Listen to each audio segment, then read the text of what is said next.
আধাৰ আৰু বেংক দুইটা আমি একাউণ্ট পাই যাওঁ, আধাৰ নম্বৰটো পাওঁ, একাউণ্ট নম্বৰটো পাওঁ, তেতিয়াহ'লে একাউণ্টত টকা ডেফিনেটলি সোমাব। কিন্তু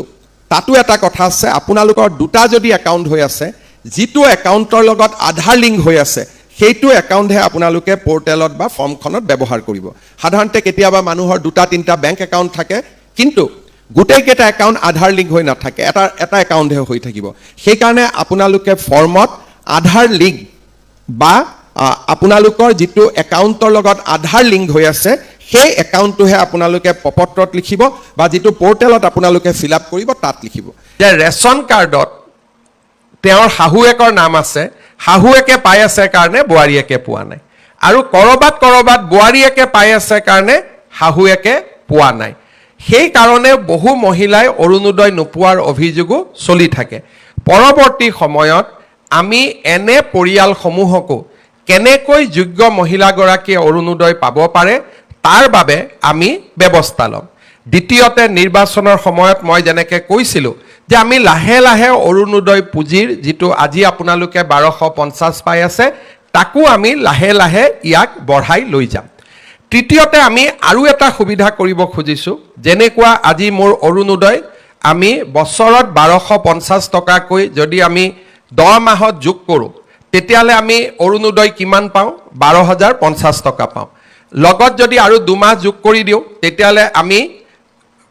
15,000 পাওঁ, আমি 15,000 টকা পাওঁ। কিন্তু কাৰোবাৰ যদি প্ৰয়োজন বোলে মই 1250 টকা পাওঁ, কিন্তু আজি মই তৎকালীনভাৱে মোক 2,000 টকা লাগে, 3,000 টকা লাগে, তেতিয়াহ'লে আপোনালোকক আমি এটা ভৱিষ্যতৰ দিনত সুবিধা কৰি দিম যে আপোনালোকে সুদত কাৰোৰ পৰা টকাটো ল'ব নালাগে। অৰুণোদয়ৰ পৰাই আপোনালোকে 2,000 টকা আগতীয়াকৈ ল'ব পাৰিব, পিছত আমি 200 টকা কৰি আপোনালোকৰ পৰা অৰুণোদয়টো কাটি কাটি আমি গৈ থাকিম। নহ'লে পূজাৰ আগতে বা ল'ৰা ছোৱালী এডমিশ্যনৰ সময়ত আপোনালোকক কেতিয়াবা 5,000 টকাৰ দৰকাৰী হয়। এতিয়া আপোনালোকে 5,000 টকাটো বিচাৰি পেলাই কাক যাব লাগে? কোনোবা গাঁৱৰ মানুহৰ তাত গৈ 5,000 টকাটো সুদত ল'ব লাগে। কিন্তু আপোনালোকৰ অৰুণোদয়ত ইতিমধ্যে মাৰ্চলৈকে পাবলগীয়া টকা 7,000 আছেই বা 4,000 টকা আছে। আপোনালোকে যিমান টকা বছৰটোত পাবলগীয়া আছে সিমানখিনি টকা আপোনালোকে আমাৰ পৰা আগতীয়াকৈ খুজি ল'ব পাৰিব। আমি আপোনালোকৰ টকাটো মাহত কাটি কাটি গৈ থাকিম। তেতিয়া কি হ'ব?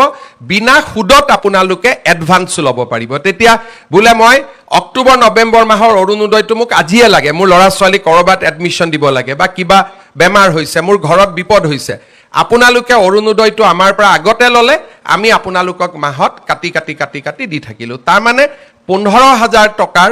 10,000 বা 8,000 টকা আপোনালোকে যাতে আমাৰ পৰা আগতীয়াকৈ ল'ব পাৰে তেনেকুৱাও এটা নতুন কাম এটা আমি আৰম্ভ কৰিম। দ্বিতীয়তে, আৰু এটা আমি কাম কৰিব পাৰোঁ যে মোক আজি 10,000 টকা বেংকৰ পৰা লোন লাগে। আপোনালোকে 10,000 টকা বেংকৰ পৰা লোন ল'লে আৰু আমি বেংকক কম লোনটো বাইদেউজনে নিজে ঘূৰাই নিদিয়ে, অৰুণোদয়ৰ পৰা 500 টকা কাটি থাকক। তাৰমানে 10,000 টকা লোন পালে 500 টকা অৰুণোদয়ৰ পৰা কাটি থাকিলে, আৰু আপোনালোকে 10,000 টকাটো নিজৰ যি কামত লাগে তাক আপোনালোকে ব্যৱহাৰো কৰিব পাৰিলে। তাৰমানে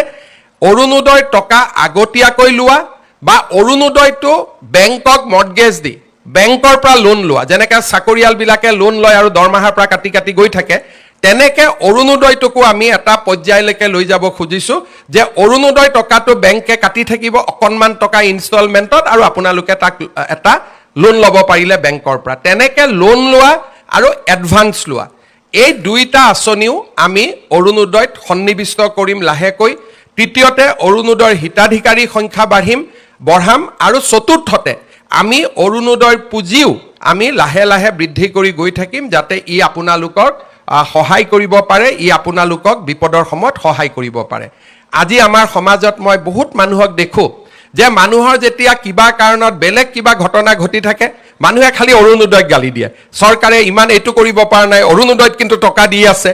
এইটো কথা মানুহে বুজি নাপায় যে অৰুণোদয় টকাটো হিমন্ত বিশ্ব শৰ্মাৰ ঘৰত নাহে, অৰুণোদয় টকাটোৱে 37 লাখ মহিলাৰ মুখত হাঁহি বিৰিঙাই, 37 লাখ মহিলাই এই অৰুণোদয় আঁচনিটোৰ বাবে প্ৰত্যেক মাহত অপেক্ষা কৰি থাকে। যিসকলে অৰুণোদয় গালি পাৰি থাকে, ইতিমধ্যে তেওঁলোকে প্ৰমাণ পাইছে যে অৰুণোদয়ক গালি পাৰিলে কিমান বিপদ হ'ব পাৰে এইবাৰ ইলেকশ্যনৰ ৰিজাল্টতে মাসকলে দেখুৱাই দিলে যে অৰুণোদয়ক গালি পৰা পাৰ্টিক কোনেও ভোট নিদিয়ে আৰু সেই কাৰণে অৰুণোদয়ক গালি গালাজ কৰিব নালাগে বৰঞ্চ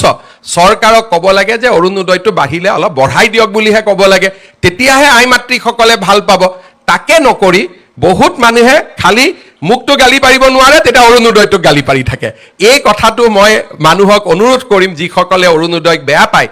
অৰুণোদয়ে কিমান মানুহৰ জীৱনলৈ পৰিৱৰ্তন আনিব পাৰে কিমান মহিলাই অৰুণোদয়টোৰ কাৰণে ঘৰত সন্মান পাইছে কিমান মহিলাই অৰুণোদয়ৰ কাৰণে ঘৰত সন্মানেৰে আজি ঘৰটোৰ বা ঘৰখনৰ সমৃদ্ধিৰ কাৰণে বা ঘৰখন আগুৱাই যাবৰ কাৰণে বৰঙণি যোগাব পাৰিছে তাক অৰুণোদয় মহিলাসকলৰ লগত কথা নাপাতালৈকে ইয়াক বুজি পাব পৰা নাযায় আজি আপোনালোকে চাওক যে আমাৰ অৰুণোদয়ৰ ৩৭ লাখ মহিলা আছে সকলোৰে মনত ইচ্ছা আছে যে শিৱসাগৰ বানপানীৰ কাৰণে আমিও কিবা এটা কৰিব পাৰো নেকি চৰাইদেউত গৈ আমিও কিবা এটা দিব পাৰো নেকি আমাৰটো যাব পৰা আমাৰ সম্বল নাই কিন্তু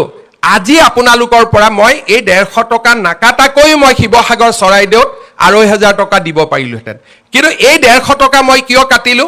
আজিৰ পৰা আপোনালোকেও গৌৰৱেৰে সৈতে ক'ব পাৰিব যে শিৱসাগৰ চৰাইদেউৰ বানপানীৰ কাৰণে আমিও কিবা এটা অন্তত আগবঢ়ালো আগতে মনত থাকে সবেই দি আছে আমিতো একোৱে কৰিব পৰা নাই আজি চৰকাৰে আপোনালোকক এটা সুবিধা কৰি দিলে যে এই 150 টকা আপোনালোকৰ টকা আজি আপোনালোকে কাক দিলে শিৱসাগৰ চৰাইদেউ যোৰহাট গোলাঘাটত বান আক্ৰান্ত ৰাইজক আপোনালোকে আগবঢ়ালে এইটো মই দিয়া নহয় আমাৰ অৰুণোদয়ৰ ৩৭ লাখ মহিলাই আপোনালোকক দিয়া পুঁজিৰ পৰা আপোনালোকে 150 টকা আজি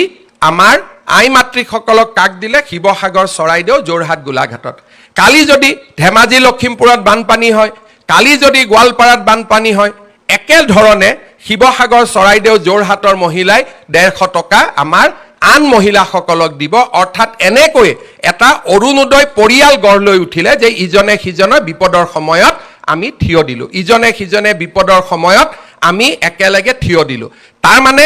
আজি অৰুণোদয় অকল আঁচনিয়ে নহয় অৰুণোদয় আজি এটা ডাঙৰ মানৱতাৰো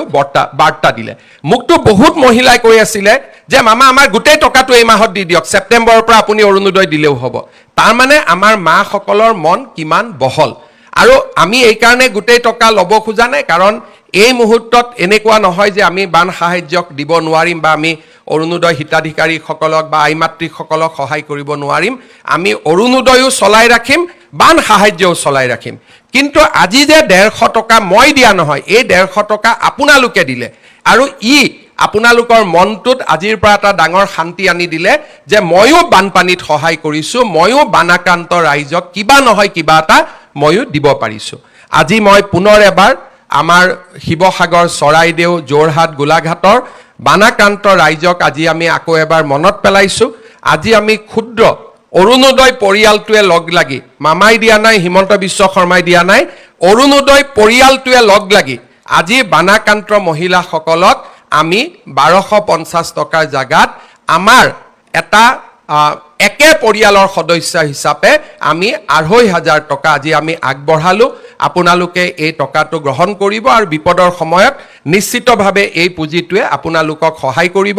ভৱিষ্যতৰ দিনত চৰকাৰে আপোনালোকক সহায় কৰি থাকিব আপোনালোক অকলে নহয় আপোনালোকৰ লগত আমি সকলো আছো আৰু বিপদৰ সময়ত আমি সকলোৱে একেলগে চৰাইদেউ শিৱসাগৰ যোৰহাট গোলাঘাটৰ ৰাইজক সহায় কৰিম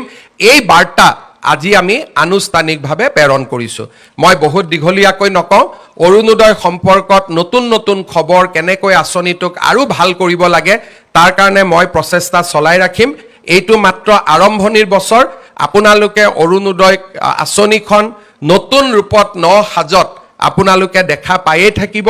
অৰুণোদয় সদায় আপোনালোকৰ লগত ঘৰখনৰ সাৰথি হিচাপে আপোনালোকৰ লগত থিয় হৈ থাকিব পুনৰ এবাৰ অৰুণোদয় মাতৃসকললৈ মই মোৰ কৃতজ্ঞতা মই মোৰ ধন্যবাদ জ্ঞাপন কৰিছো বহুত দীঘলীয়াকৈ আজি নকওঁ কাৰণ বানপানীৰ পৰিৱেশ আমি আকৌ এনেকৈ লগ পাম পুনৰ এবাৰ আপোনালোক সকলোকে ধন্যবাদ জনাইছো ৰাজ্য চৰকাৰৰ বিত্তমন্ত্ৰী জয়ন্ত মল্ল বৰুৱা